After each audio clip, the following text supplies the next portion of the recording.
Hello, ನಾನಿವತ್ತು ಕ್ವಿಕ್ಕಾಗಿ ಒಂದು mango recipe ತೋರಿಸ್ತೀನಿ. ಇದು ಮಲ್ನಾಡ್ ಸ್ಟೈಲ್ ಮಾವಿನ ಹಣ್ಣಿನ ಗೊಜ್ಜು.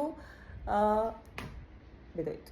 ಯೂಶ್ವಲಿ ಕಾಡು ಮಾವು ಅಂತ ಸಿಗುತ್ತೆ ಮಲ್ನಾಡ್ ಸೈಡು, ಅದರಲ್ಲಿ ಮಾಡ್ತೀವಿ. ಬಟ್ ಬೆಂಗಳೂರಲ್ಲಿ ನಮ್ಗೆ ಎಲ್ಲಿಂದ ಸಿಗಬೇಕದು. ಸೊ ಸ್ವಲ್ಪ ಕಾಂಪ್ರಮೈಸ್ ಆಗಿ ನನಗೆ ಇದು ಸಿಕ್ತು.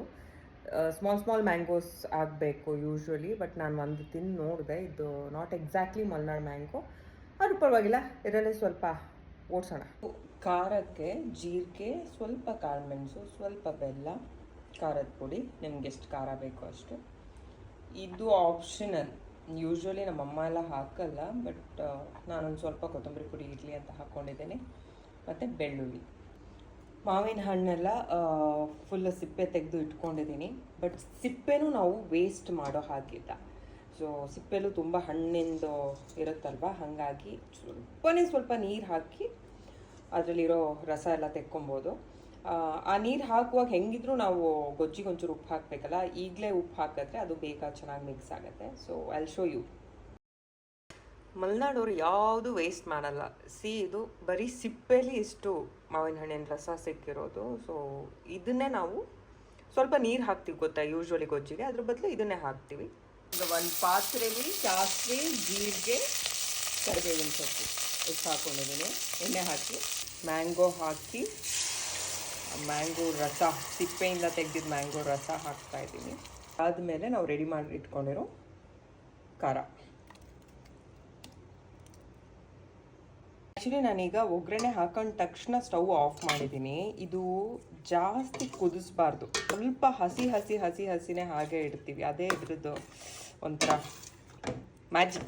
ಅದಕ್ಕಿಂತ ಮುಂಚೆ ನಾನು ಹೇಳಿದ್ದೆ, ನಾನು ಒಗ್ಗರಣೆಗೆ ಈರುಳ್ಳಿ ಹಾಗೆ ಹಸಿಮೆಣಸಿನ್ಕಾಯಿ ಹಾಕ್ಕೊಂಡಿಲ್ಲ. ನಾನೀಗ ಖಾರ ಹಾಕಾದ್ಮೇಲೆ ಅದ್ರ ಮೇಲೆ ಈರುಳ್ಳಿ ಮತ್ತು ಹಸಿಮೆಣಸಿನ್ಕಾಯಿ ಹಾಕ್ತೀನಿ. ಈಗ ಹಾಕ್ತಾಯಿದ್ದೀನಿ ನಾನು ಈರುಳ್ಳಿ ಹಾಗೆ ಹಸಿಮೆಣಸಿನ್ಕಾಯಿ. ಸ್ಟವ್ ಆನ್ ಮಾಡಿ 2 ಮಿನಿಟ್ಸ್ ಅಷ್ಟೇ ನಾನು ಬಿಸಿ ಮಾಡ್ಕೊತೀನಿ ಇದನ್ನ. ಮಲ್ನಾಡ್ ಸ್ಟೈಲ್ ಮಾವಿನ ಹಣ್ಣಿನ ಗೊಜ್ಜು ರೆಡಿ. I love this.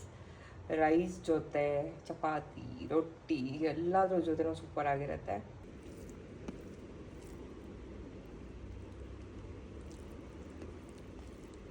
Okay, taste ಮಾಡೋಣ. ಯೂಶ್ವಲಿ ನನ್ನ ಅಡುಗೆ ಸ್ವಲ್ಪ ಖಾರ ಜಾಸ್ತಿನೇ ಇರುತ್ತೆ. ಇದು ಸ್ವಲ್ಪ ಜಾಸ್ತಿನೇ ಖಾರ ಆಗಿರುತ್ತೆ, ನಂಗೆ ಗೊತ್ತು. ಬಟ್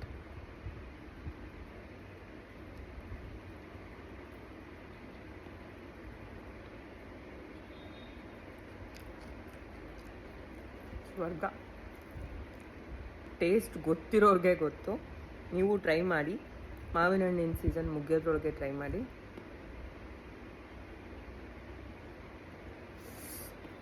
ನನಗೆ ಅನಿಸ್ತಾಯಿತ್ತು, ಮಾವಿನ ಹಣ್ಣು ಯಾಕೆ ಬರೀ ಸೀಸನಲ್ ಫ್ರೂಟಾಗಿ ಮಾಡಿದ್ದಾನೆ ದೇವರು ಅಂತ. ಬಿಕಾಸ್ ಐ ಲವ್ ಮಾವಿನ ಹಣ್ಣು.